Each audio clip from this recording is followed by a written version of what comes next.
have a look at these two paintings. First one and the second one. So immediately you'll notice the second one is a lot more detailed. It looks a lot more professional. It looks like it required a lot more technical skill. It's probably fair to say the person who painted the first one would have been unable to do anything even remotely close to this. The first artist, as you all know, is Van Gogh, most famous painter in history. The second one is Ernest Messonnier. I don't know how to pronounce his name, I'm probably butchering it, who was very rich, very successful in his own time, and considered one of the greatest artists of the time. Now, none of us know who he is, for the most part. Obviously, if you're into art, you know who he is, but casual art fans and normal people have no idea who this man is. And you can see, looking at this painting, he was extremely skilled. The detail on the grass is phenomenal. The feeling of movement is pretty good. The level of sort of detail and the precision of the colour is really good. Overall, it's pretty cool. I've never seen this painting in real life. I've never seen it up close. But I can imagine seeing it up close would be somewhat similar to seeing a picture of it on the internet. On the other hand, I coincidentally saw this Van Gogh self-portrait the other day. I was at the gallery where it's kept, and it was one of the most mind-blowing experiences of my life. I stared at it for a very long time. I don't remember how long, but I was zoning in and out while staring at this painting, and the more you look at it, the more you see and the more you feel. And there's also something to be said for seeing the painting itself, because it's like a relic of this man's life and of the work that he made.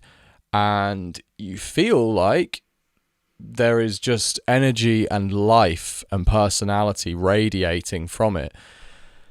Now, when you look at this for a bit longer, when it's on the screen for longer, you start to see things that you can't really see at a glance. At a glance, you might see a kind of childlike, kind of blurry, vague, slightly wonky painting. You might not even really look at his eyes unless they catch you. So you just kind of see the outlines, you see the colours, you see there's a kind of odd mix of colours, because the blue in his jacket is kind of mixing into the background, and it's kind of reflected in his face as well, and things don't pop or stand out as much as they might, and there's a lack of definition. But then the more you look at it, the more you see how strangely human the man in the picture looks. You see the lack of pretentiousness in not just how he's carrying himself, but how he's portraying himself in the painting. You see a depth of emotion in him that's maybe not immediately visible, but is definitely there, and to some degree it's been displayed unconsciously, I feel. It doesn't even really look like the artist has said, how can I display all of this? How can I portray this? How can I... His eye has just caught these things because he looks at the world in a different way to other people. He looks at the world in a way that is unique and special. It's the same thing that allowed him, when he painted Starry Night, to paint the stars in the way that he did, and the way he portrays things in a way that is often wonky or poorly defined, but it displays what he saw as the core elements of those things, as their essence. And so here, the guy who's kind of blending into the background, and he looks a bit kind of untidy. He doesn't look the way someone would typically look when they're posing for a portrait. When you see all of that, when you actually look at it, when you actually focus on it, and when you actually try to take it in, you see it in a completely different way to if you just glanced at it. Obviously, all of us would like to believe that if we were alive in Van Gogh's time, we would have walked past him trying to flog one of his paintings in the street and we would have stopped and gone, wow, this man is amazing. What's he doing on the street? What's he doing out here selling his paintings? Why are these not in a gallery? Why is this man not famous? We all like to believe we would see beyond the exterior and we would see what no one else saw, but does the evidence suggest that? It's the same way we'd all like to believe if we were in Germany in the 1930s, we would have stood up against the Nazis. We would have been different. We would have bucked the trend. The evidence doesn't suggest that. The evidence suggests that we would have, like most people, looked at Van Gogh and gone, ugh, he smells of shit and his paintings are childish and bad. And I was at a gallery 2 days ago and I saw a guy whose paintings were way better than his, and this guy doesn't have a fucking clue how to hold a brush. And he seems like kind of a simpleton. That's probably what most of us would have thought about Van Gogh if we had encountered him and his work at the time. The other fella, whose name I've forgotten again, nobody would have trouble recognizing his talent. Nobody would find it difficult to see this man is a very skilled painter. Of course, when you look at who's had the bigger impact on the history of art, you look at whose work has touched people, whose work has inspired more people, whose work has made people feel something profound. And I'm not saying that people weren't or didn't or don't feel anything profound when they look at these paintings, the paintings he did of Napoleon and these battles and stuff. I'm not trying to like glibly dismiss this kind of work. It has a lot of value, and I'm sure there are some people, especially people who fought in the military around that time, probably they looked at these things and they felt this is like an incredibly beautiful kind of tribute or acknowledgement or capturing of this. And to them it would have been just as beautiful as Van Gogh's work is to some of us. But the point is, for most people, Van Gogh's work is extremely touching in a way that it wasn't at the time. So first of all, there's that. When you look at it briefly, when you look at a snapshot of it, if you had never seen this before and I went, here's one, perhaps our eyes have been trained to look for the kind of details we now see in Van Gogh's work. So maybe to some degree we have already been primed to see something like that as powerful and evocative because the way we perceive art has changed. But still, we wouldn't go, oh, this is the best artist of all time. I don't care if anybody else says it. I see it. I see that this is the best painter ever and has the potential to be the most influential ever. None of us would say that individually if nobody else did, you know? So there's that. But then you look at this painting in the context of his other paintings, particularly his other self-portraits, and it's amazing to look at the contrast between them and to see the different ways he portrayed himself on different days, in different moods, with different feelings, and the level of freedom and experimentation and the lack of creative boundaries that he confined himself to, and just the purity and earnestness and honesty of what he was doing. It was amazing, and the more that you actually take the time and effort to look and see that, the more it rewards you. So we like to think that we've changed now because we all see that Van Gogh is a great artist and we all appreciate him now after he's dead. So we feel, oh, we've changed because now we know Van Gogh is good. That doesn't mean we've changed. Acknowledging or being aware of a mistake is not the same as learning from it. We don't reflect as a society and say, how have we learned from this mistake? What have we learned from this mistake? How can we do better really at valuing artists or creativity in the future? And what was it about those people at that time that caused them to overlook him in favour of artists, many of whom were honestly like a lot more boring and less interesting than him? What was it that caused them to do that? And do I do that? Is that something I do? Because I know me personally, I do. I know that I know that I'm guilty of this.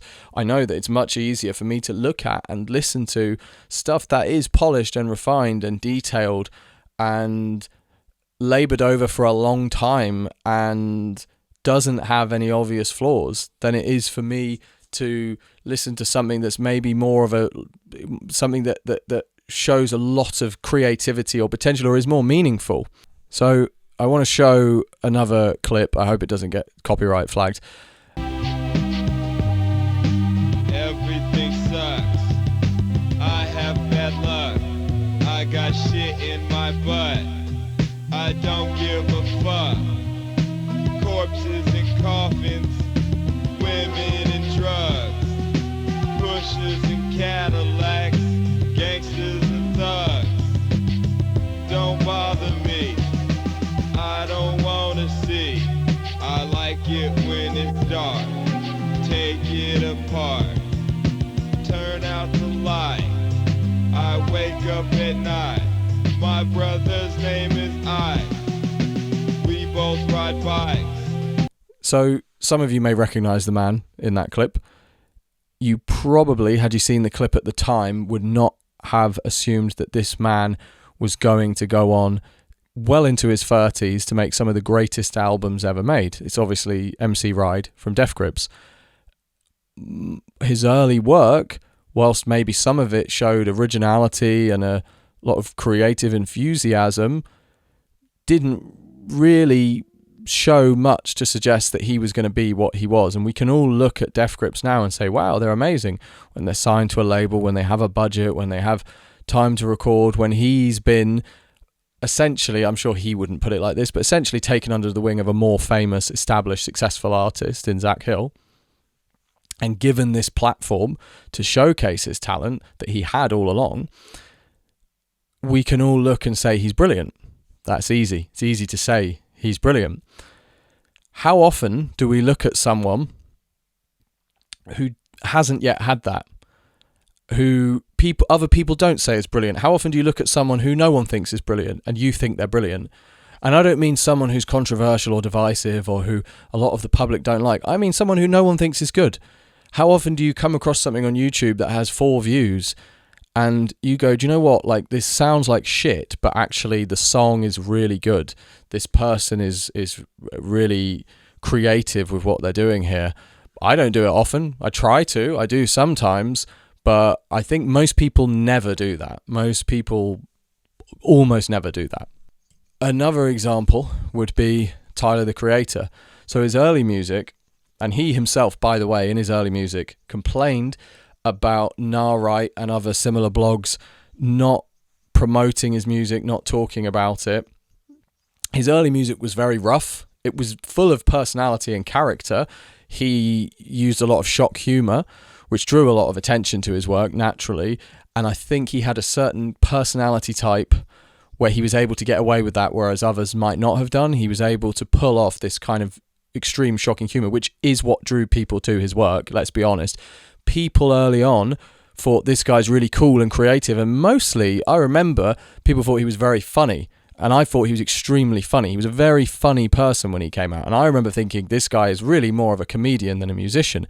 And it's not to say he didn't show musical talent, but in my opinion, a lot of his early music was not that good. And when you listen to it now, it doesn't sound that good. I'm not a very big fan of his music now. And I don't really like the way his public persona and kind of character and the way he presents himself has changed so much. But it's fair to say his music now is a lot more musical, it's a lot more rich, it's a lot more full, and he's famous now for his music and his art. He's not famous for being an extreme, shocking or controversial character. And part of the way two ways he made that leap. One was, again, the shocking, attention-grabbing nature of his music. 2 was blogs actually did begin to promote him, they did begin to write about him, and it gave him a belief. It gave him also the green light, essentially, to go ahead and do what he was doing. Vincent van Gogh never had, in his time, that green light. It could be said, I don't know, I'm not a painter, it could be said that you don't need that as much in painting because you don't really require collaboration. There's not a lot of production that goes into one. From what I can tell, it's like relatively inexpensive to do. It's more about just the time and dedication, and he didn't work. But imagine how much better his output might have been. And I know we all romanticize people being mentally ill and starving and poor and suffering and how that makes all of the best stuff. I don't really agree that it necessarily does. Imagine, I think there's a chicken egg argument to be had there as well, but imagine had he had a second stage of his career where we still got all of these amazing paintings. He was still like the sensitive person that we saw reflected in his art, but maybe there was a whole nother period where he was actually able to take care of himself. He was healthy. There was another 3 or 4 decades of painting amazing things and of looking at life from a completely different perspective now that he had achieved some kind of success. Maybe it would have ruined him. Maybe it wouldn't have been good.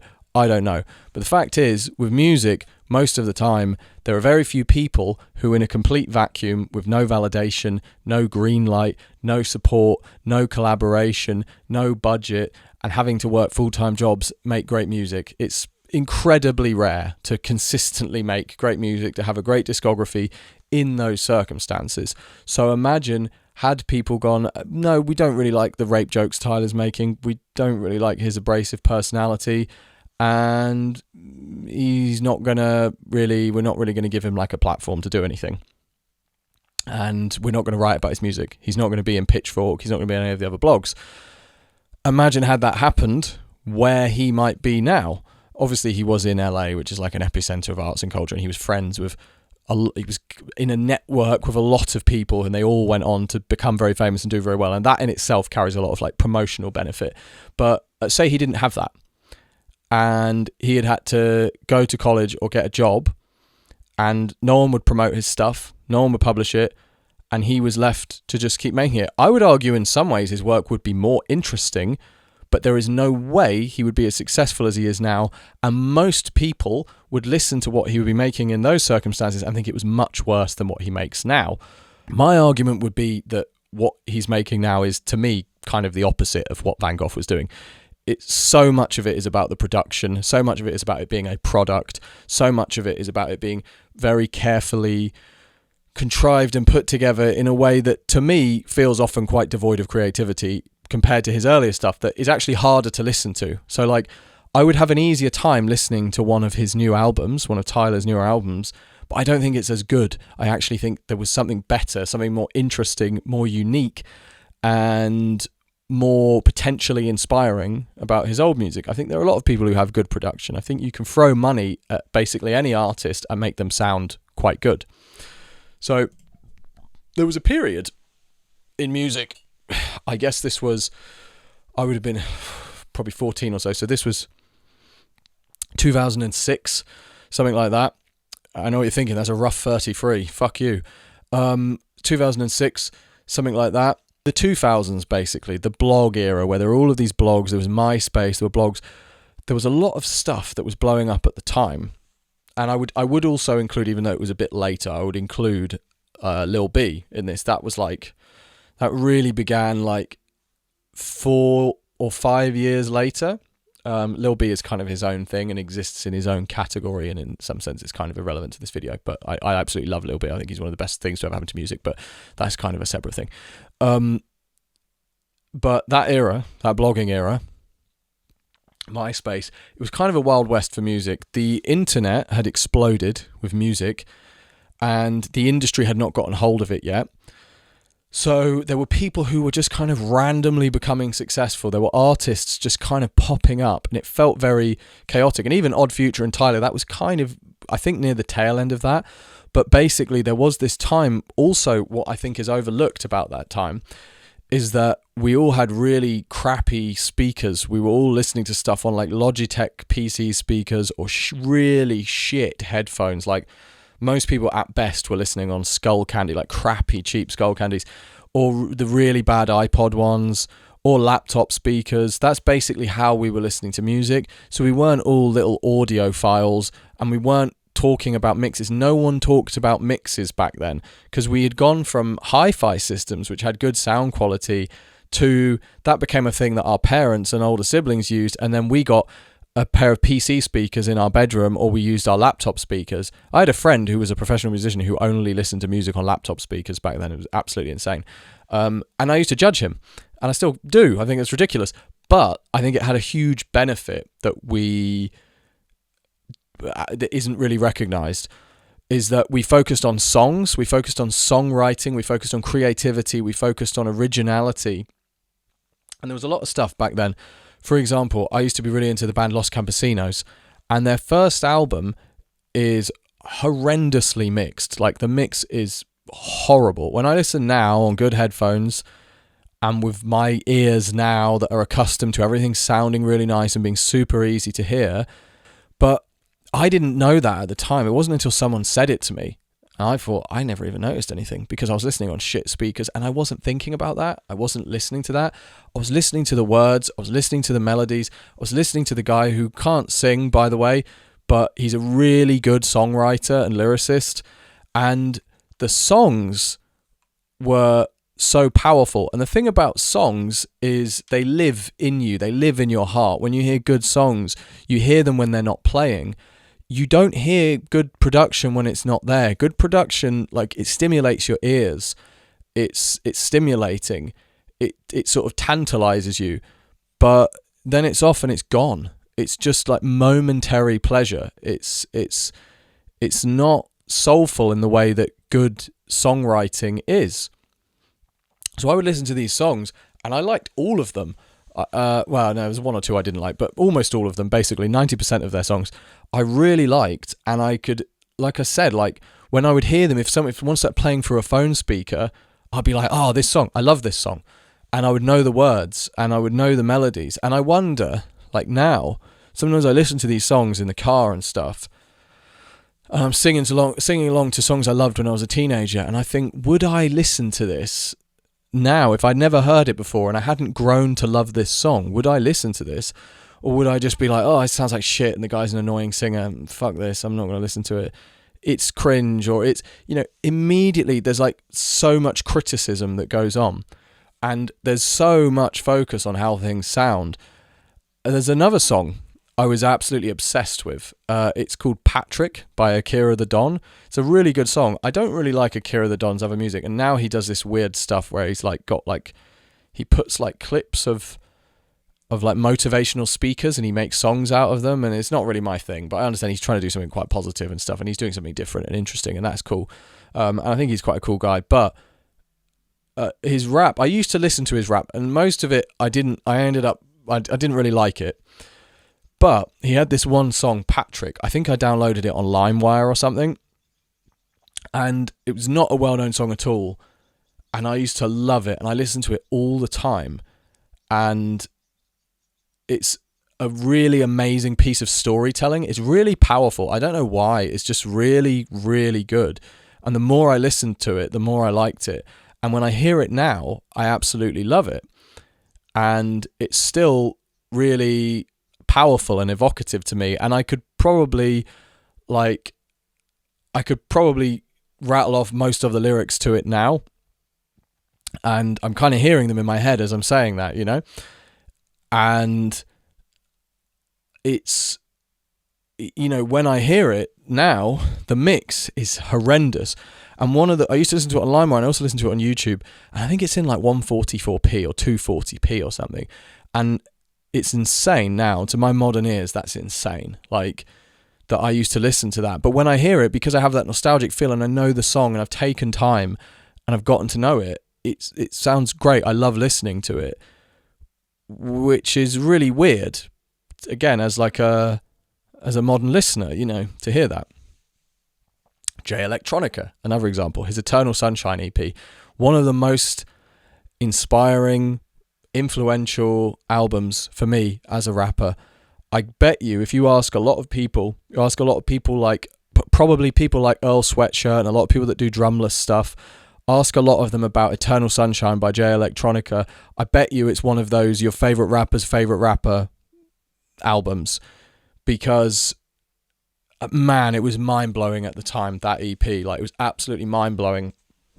Of all that, he just took loops from the Eternal Sunshine soundtrack.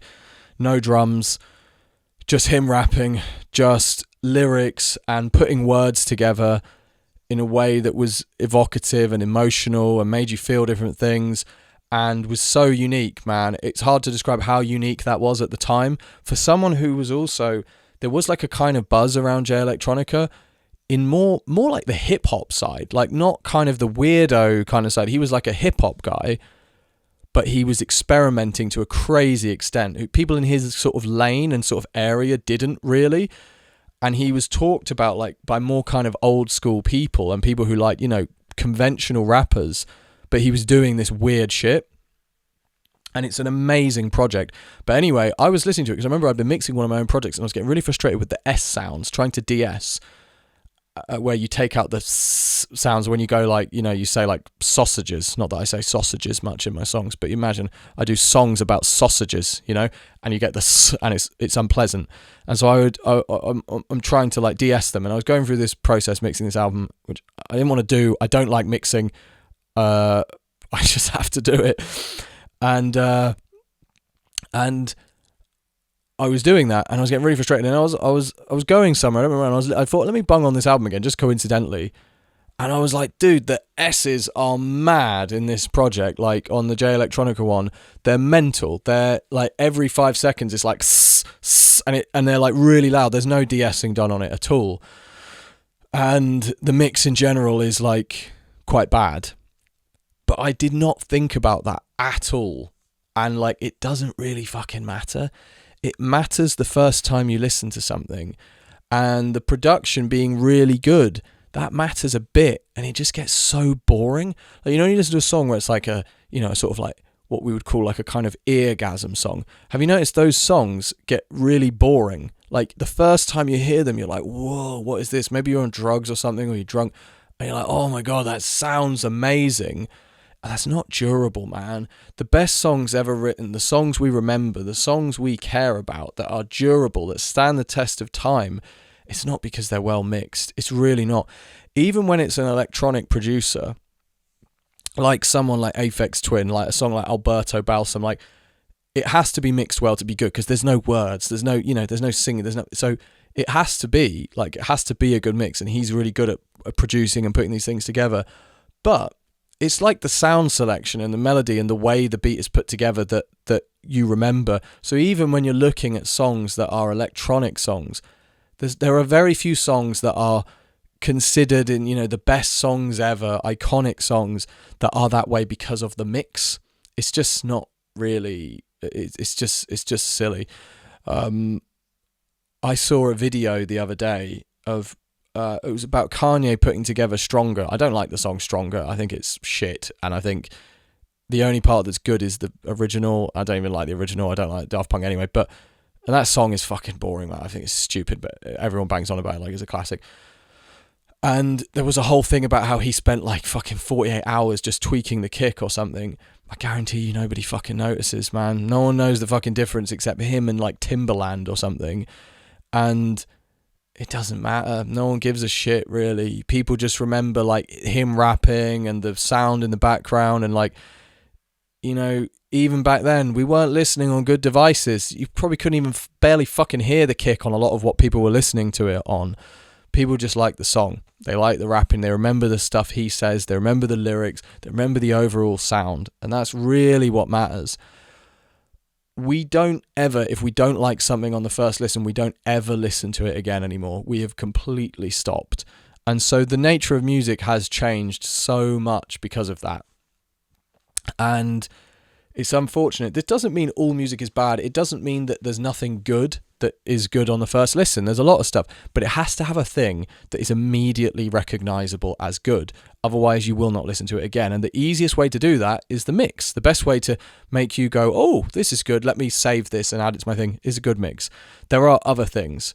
If someone is just like a very good singer, even if you don't like the song the first listen, you might put it on again to go, wow, that person's voice is crazy, let me show my friend. And then the second or third listen, you go, do you know what, I really like this song.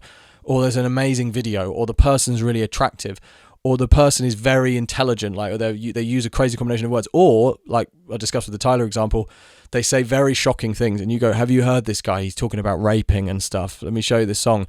And then you're listening to it for the second or third time, showing it to someone, and you go, do you know what? I quite like this song, actually. I'm kind of enjoying it. It's no longer just a novelty to me. So I think our ears are too sensitive now. I think people are too uptight about the finer details. I think people have become kind of piggish connoisseurs, but not really appreciators of art and music. And I think that's unfortunate. That said, I don't blame the public, the music listening public for this. First of all, everyone has fucking lives and jobs and shit to do, and it's not their job to appreciate art and to, I mean, that said, it's not your job.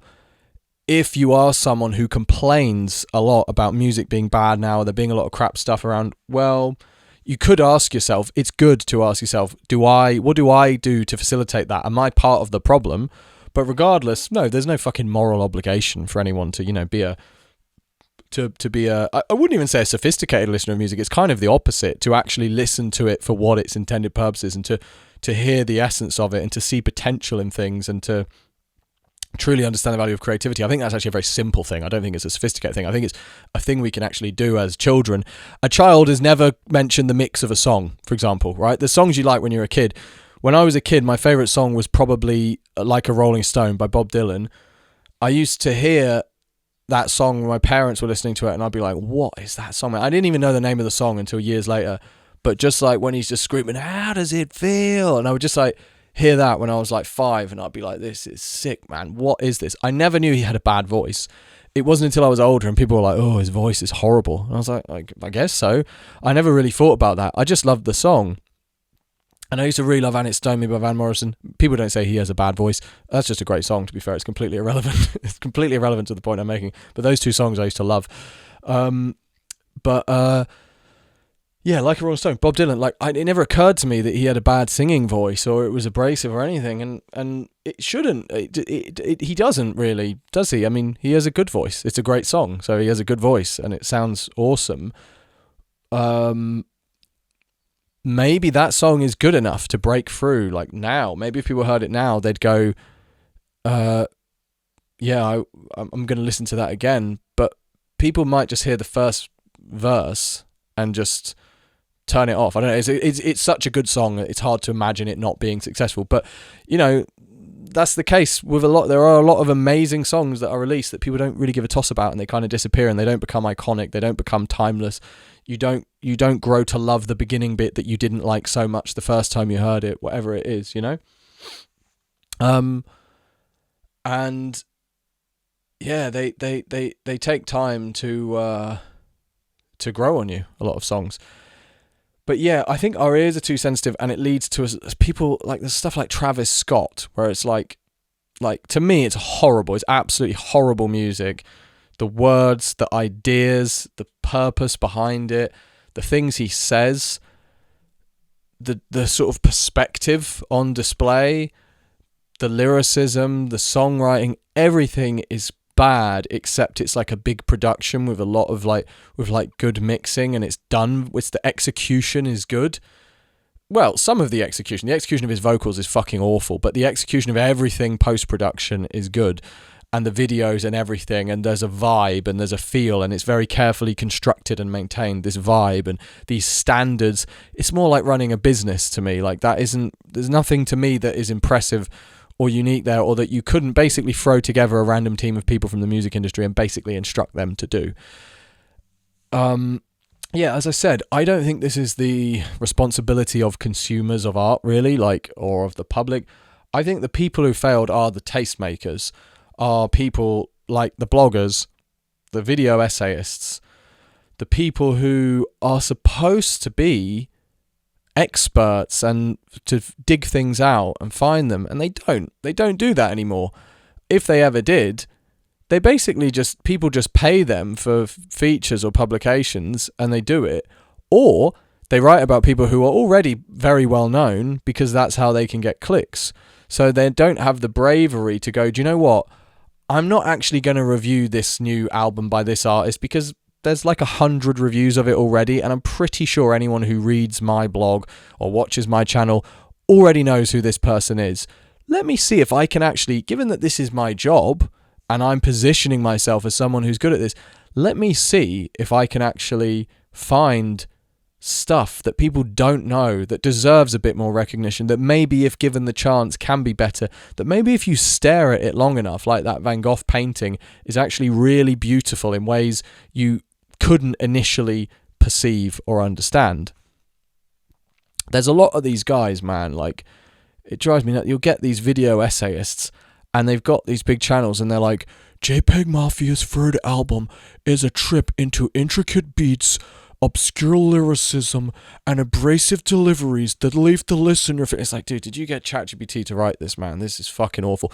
And it's also like, it's just a wank fest. You're basically preaching to the choir. You're writing about someone who people already know for the benefit of people who already know him, to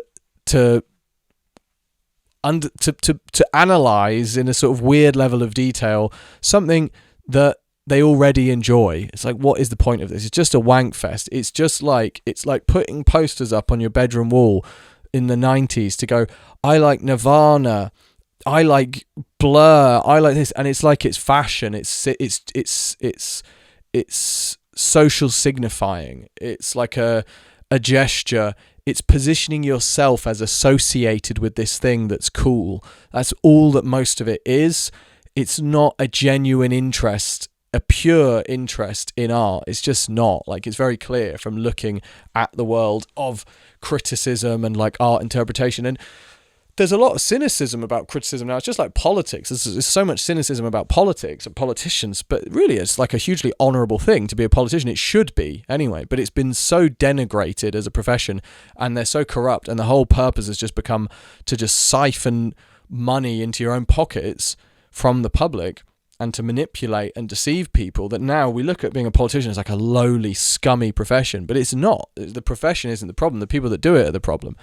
And we look at music criticism and fit and interpretation and all of that as pointless, because it has become pointless, because the people who do it in a way that renders it pointless.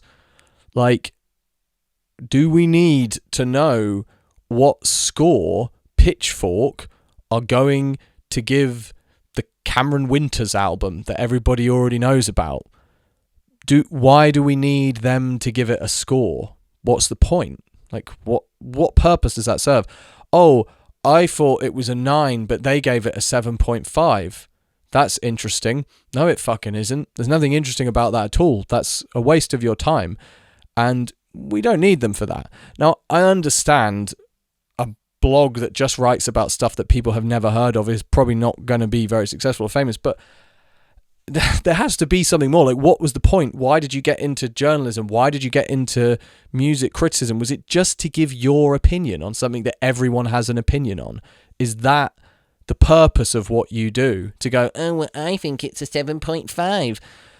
Who gives a fuck? What does that mean? Like, what does that matter? Obviously, it's become like a seal of approval, but it's not anymore. Anyway, people don't take it seriously anymore.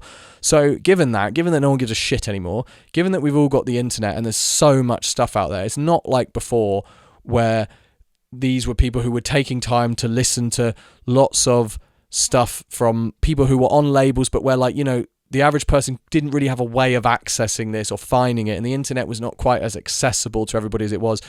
And there weren't algorithms giving you stuff, and it was a bit different. Maybe it made more sense then, but now, does it make any fucking sense to see what route? Like, does anyone even care? I truly don't know if anyone even cares.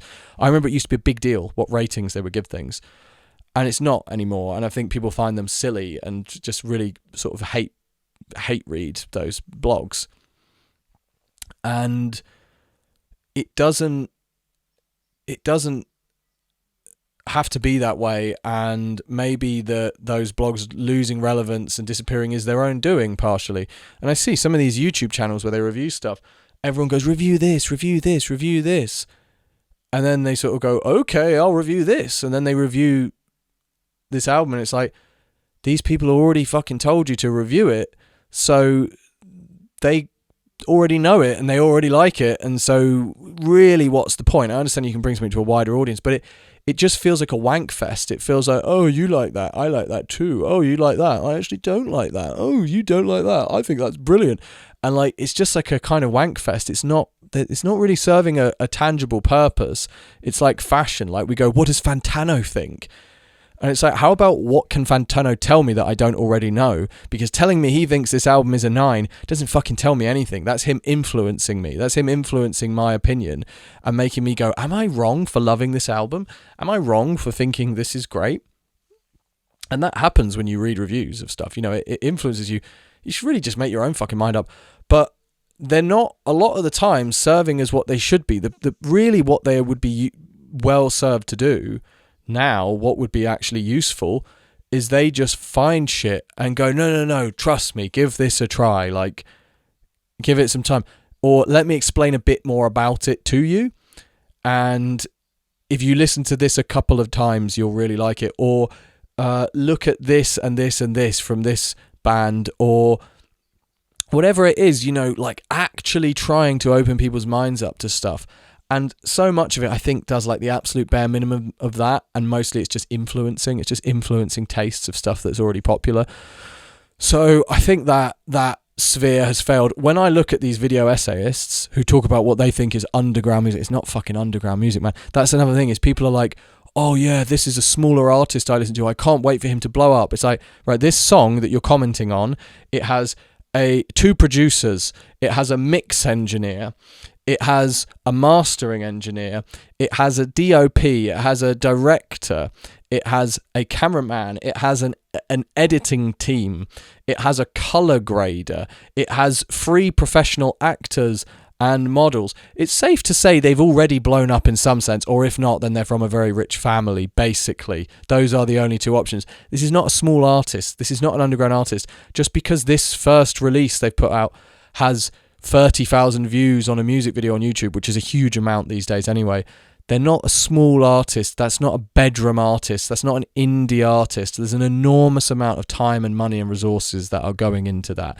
And the difference in means between someone doing that and someone doing everything themselves is indescribable. Like the amount of focus, it's like the difference between being a footballer and being a goalkeeper and a defender and a midfielder and a striker at the same time, or just playing in goal. What do you think you're going to do better at, you know?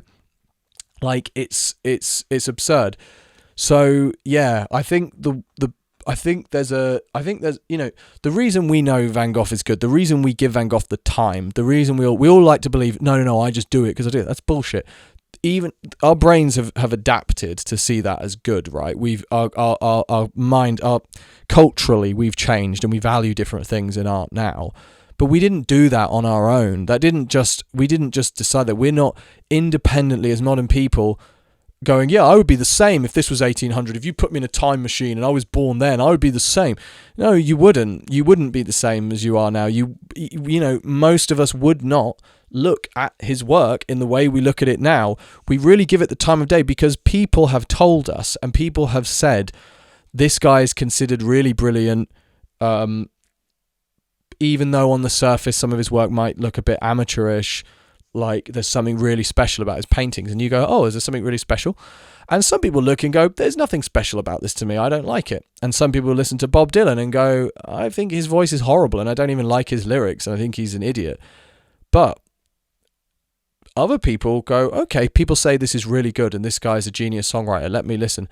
Oh, people say this painter is brilliant, like let me actually look at what he is doing. I'm not going to look at things surrounding it, or when it comes to a song or something, the production effort that was put into it, the collaborative effort. I'm just going to look like, what is this person doing as a creator, as an artist? Wow, this is really good. Okay. So seeing the potential in things, Zach Hill seeing the potential in MC Ride, imagine had he not done that, the hip-hop landscape would be completely different. We wouldn't have any of those great albums, and he would be working probably still in a pizza shop, and no one would know who he was, and anyone who heard his album, people who knew him would go, this is a bit sad, really, you know, his music thing, it's a bit sad, and he still works at the pizza shop, and yeah, it's a bit sad, he's never going to make it, he's not that great. Meanwhile, to me, he's probably like the best artist of his generation. Like for that 10-year period or so, I don't think there's anyone who was that good. And it took someone seeing his potential. It took someone recognizing him. And again, they wouldn't put it like this. They would go, no, we were just equals. And Zach Hill was already in bands. He was already well known. He was already in music. Ride was working at a pizza shop. So that is what happened.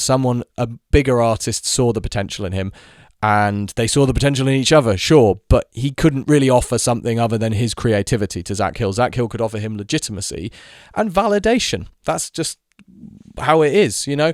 Someone... And by the way, when you listen to their first album, he had not found himself yet as a lyricist. It was really cool, and he had all this energy and all this enthusiasm and all this... But, like, the lyrics, when you compare, you know,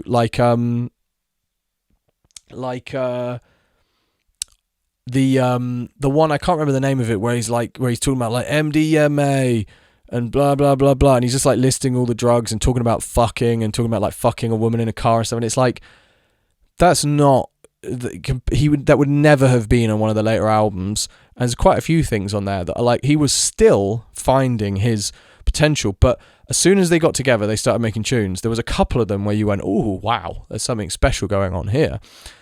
And then people started listening and going, okay. And then that gave them, again, more validation, more room, more of a green light, more like, okay, we've got something here.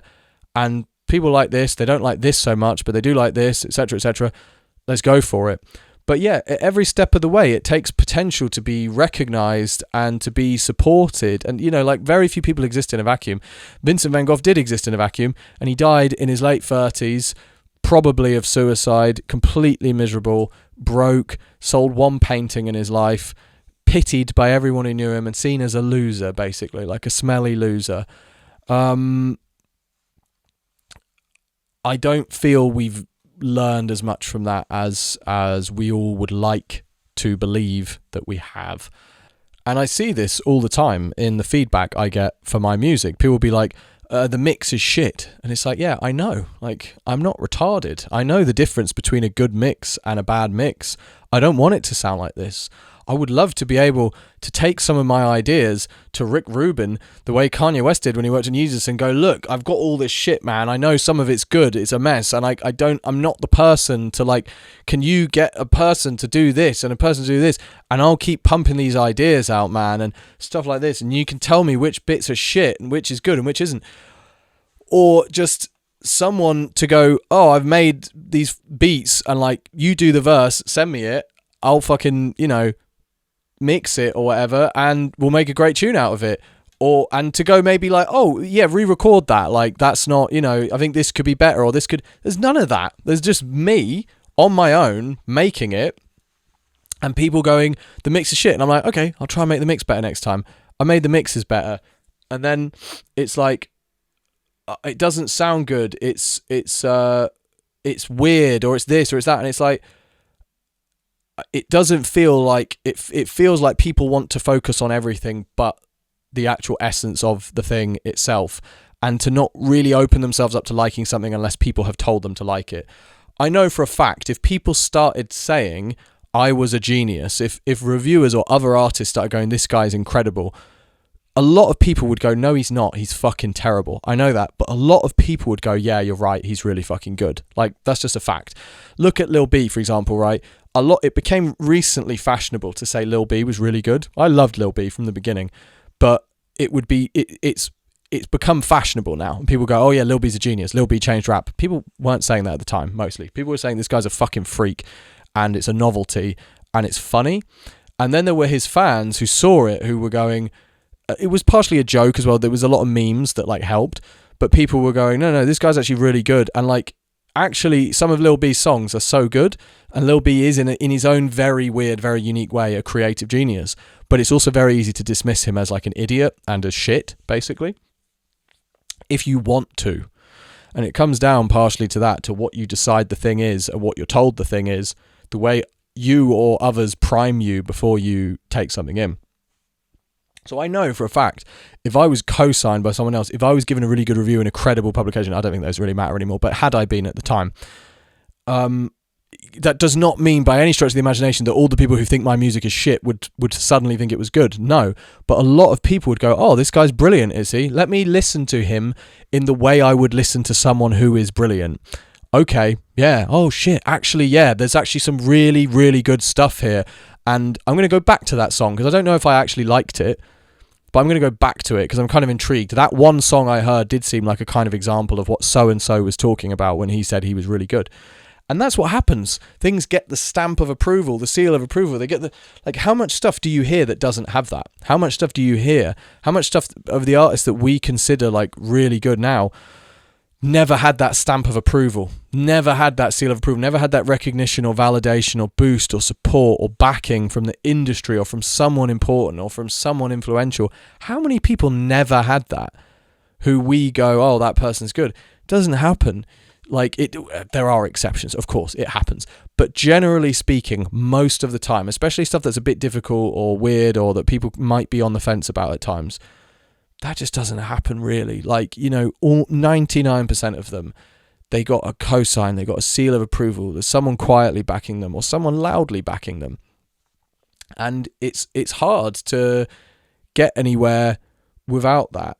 And so people would be like, oh, like, yeah, your stuff, like, it needs this or it needs that, or it doesn't, you know, the mixes are bad. And it's like, the fuck am I meant to do about that? I don't have any money. Like, for the first 7 or 8 years of me making music, you can see my fucking glasses were held together with sellotape, with duct tape. Like, I didn't have any fucking money. No one wanted anything to do with me. Like, what am I? Okay, I'll try and get better at mixing. I was mixing on fucking Logitech speakers in a room that was the size of this little spot I'm sitting in now. It was the size of a cupboard. Like, and I was using, I still fucking am, by the way. This is an old dirty mattress I've got in here for the walls. Fucking fire hazard. But I still, like, you should have seen the setups I was using, man. I was using the worst shit. I mixed every fucking thing I made on Logitech speakers. I didn't have any money. If I find it, I'll put in an image here of the shit I recorded with and the way I mixed. I didn't have anything. I didn't have any mentors. I didn't have any fucking advice. I didn't have any fucking support. I didn't have any fucking money. I didn't have anyone who was interested in having anything to do with me. And if you think that's what my work merited, if you think the stuff I was putting out then merits that, then you're a fucking idiot, basically. But otherwise, like, sure, you don't have to think it's as good as a fucking finished product from a studio artist, from a professional artist whose full-time job it is, who's, by the way, had enough, like, recognition along the way and validation from gatekeepers to go, oh, okay, yeah, we've given you a little nod, so keep working and we'll see what comes out next. I had, by the way, I'll talk about this more, but I had a guy from Pitchfork who really liked one of my songs, and then he said, I'm going to show this to the editors. We're having a friendly conversation, and then he said, I'm going to show it to the editors today. And then I emailed him the next day and I was like, hey dude, any update on that? Did you show them? Never heard from the guy again. And I would wait like 6 months at a time, and I would email him and I would be like, hey man, you said you like that song, any update, or can I show you this new thing I've made or anything else? Never a word again, basically. And I think there are a lot of reasons for that. I think there are a lot of personal ideological reasons for that have to do with a lot more than just my music. And I think if I was a certain type of person who behaved a certain way and said certain things, I think it would have been much easier. But anyway, regardless, when you don't get a fucking sniff, and I've seen people who do, I've seen people who they get on these blogs, they get best new track or something, and they continue to produce fucking diarrhea. And then I've seen other people, they get something like that, they get that little bit of recognition, and they go, there you fucking go, man. That's proof that my hard work has meant something. I know I'm not perfect. I know I have stuff to improve. I know I need to probably invest more time and money into this. And now I know it for sure. Now I can see. Now I know, like, I actually am going somewhere, and it's being recognized by the gatekeepers, by the music establishment, and there's a feeling, there's like a tangible feeling, like this could go somewhere, this could do something. I need to persist with this and keep improving. Now more than ever, I need to raise my standards, If you're the fucking manager of, like, fucking Boreham Wood FC, and then you get offered the job to manage Liverpool, you're going to raise your standards. You're going to say to your wife, look, I'm sorry, like, I'm probably not going to be around as much anymore. I'm going to be at this training ground a lot more. I'm going to need to buy a bunch of fucking training for like, managerial training and motivational speaking. I'm going to need to study a lot of tactical stuff. I'm going to need to do a lot more networking. I'm going to need to take probably like speech lessons. I'm going to need to learn how to do interviews. Our life is going to change because I've been given the Liverpool job, so like things have to change. If you're working unpaid as a manager, you're managing your local amateur team, and people are like, Mikel Arteta doesn't do that. Mikel Arteta works 14 hours a day. You're going to be like, yeah, I know, because he's the manager of Arsenal, and he was given the nod long before that and saw a very clear route to success. There is no route to success for me. Like, there hasn't been one really enabled ever. Even when I made stuff that people were like, this is amazing. Like, I love this song. This is so good, man. This is so creative, etc., etc. Other people obviously were like, you're shit. You're a dickhead. This is horrible. You're a cunt, blah, blah, blah. But that doesn't matter. There were people who absolutely loved some of it. And I would fucking send it around everywhere. And I would also reach out to like other artists and other producers and be like, you want to do something, work on a song, get our names up, work on some shit together. Oh, do you want to do a couple of shows together?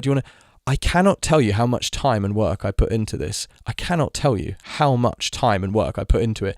I drove myself insane, like trying to reach out to people, trying to fucking nothing. Like just literally like, fuck you, we don't want anything to do with you. Sometimes people told me that literally. Sometimes people literally were basically like, fuck off, like in the way they spoke to me.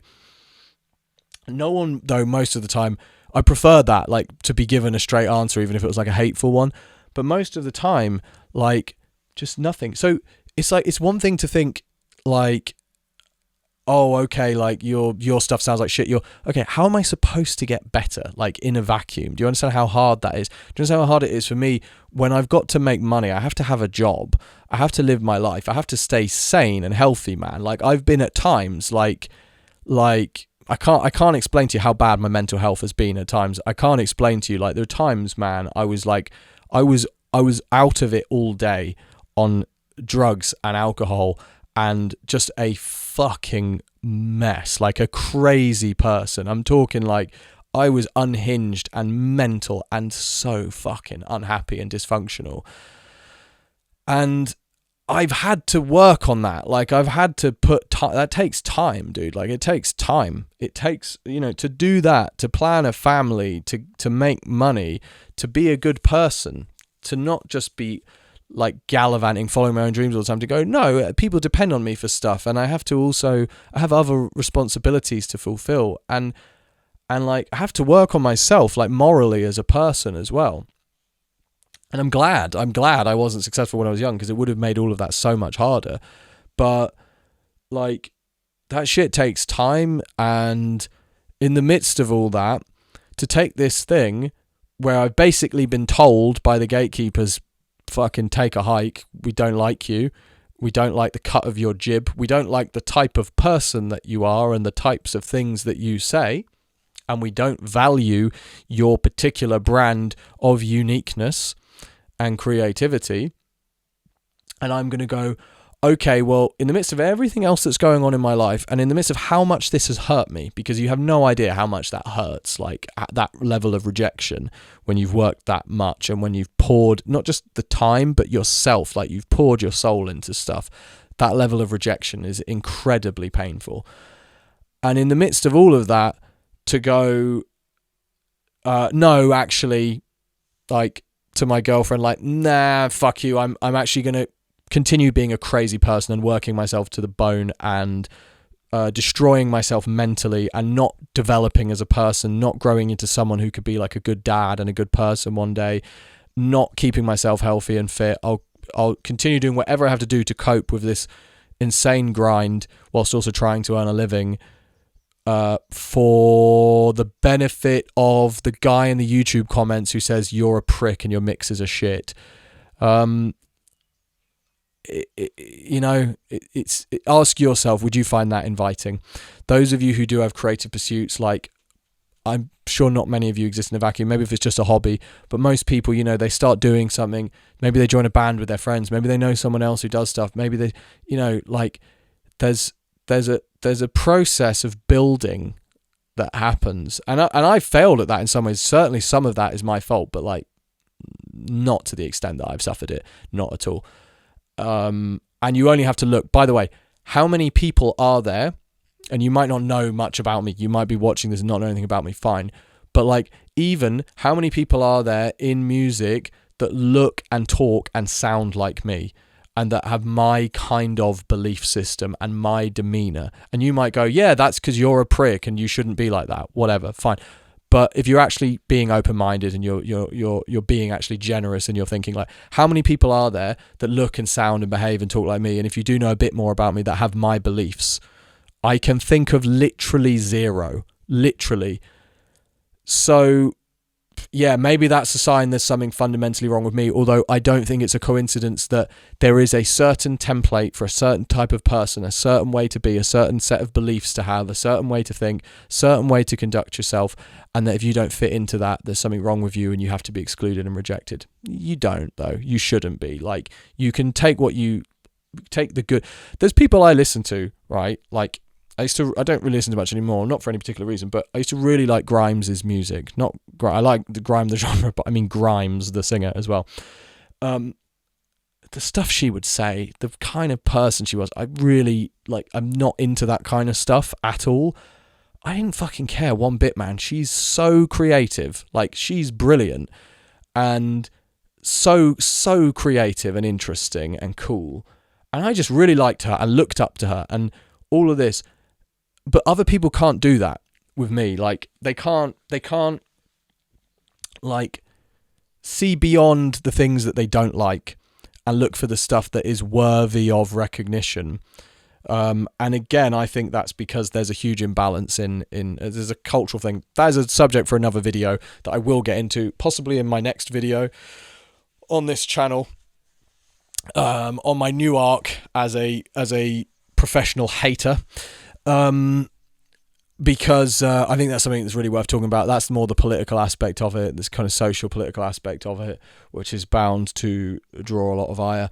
But anyway, yeah, there's a whole lot of shit, a whole lot of not fully fleshed out ideas here, and a whole lot of stuff to take in. But I'm trying to explain it. I'm trying to say what I feel. I'm trying to say something that I think is important. So, if you disagree and you do so respectfully, cool. Thanks very much. Thanks for watching. Thanks for taking the time. If you're going to be a prick, I'm going to be a prick, or I'm going to ignore you. And that's to be expected, basically. That's normal. That's basic human conduct. You get people, they insult you and they don't think, they comment on your videos, they insult you. And they kind of feel like, I don't know, there's like... can you not see I'm not very well known. I'm going to reply to you. Like, your comment is not invisible to me. And you reply and you insult them back and they're like pearl clutchy over it. They're like offended. And they're like, what the fuck, man? It's like you've just approached a stranger and insulted them. And you're upset when you're receiving it back. It's crazy, man. And all these like anonymous, no profile picture people, and all the people who there's nothing of themselves online. They're just they just have the presence of like nothing. And they're like slagging off other people, and it's like, who are you, man? What have you done? Like, what do you do with your life? You just sit and consume and do nothing. You haven't even tried. Like, to try and fail at something ambitious is so much better than whatever you are, man. Like, just fucking commenting on shit like, this is lame, bro. This is like, what are you? Talk like a 12-year-old, dude, and you've done nothing. Like, you know, like, try and fail. Try something worthwhile. Try to do something meaningful and impactful instead of just setting such a low bar for yourself and being such a nothing and having the nerve to criticize other people who actually like try to do shit and have ambition and sacrifice and take risks and try things. You got some fucking nerve even just like talking to other people who do stuff like that before you've questioned yourself. Who are you? Like, you know, being passive in itself is an active choice as well. Like, doing nothing of any note whatsoever with your life. It might allow you to blend in. It might allow you to hide from other people and even from yourself if you're deluded about yourself, but not from reality. Like, reality and life itself recognizes you for what you are when you don't try, when you don't do anything, when you don't care, and when you don't make an effort. And you can't hide from that. You can't run from that forever. You can slag off other people, but it's stupid. All right, guys. Thanks for watching. Hope you're all well. Take care. Bye.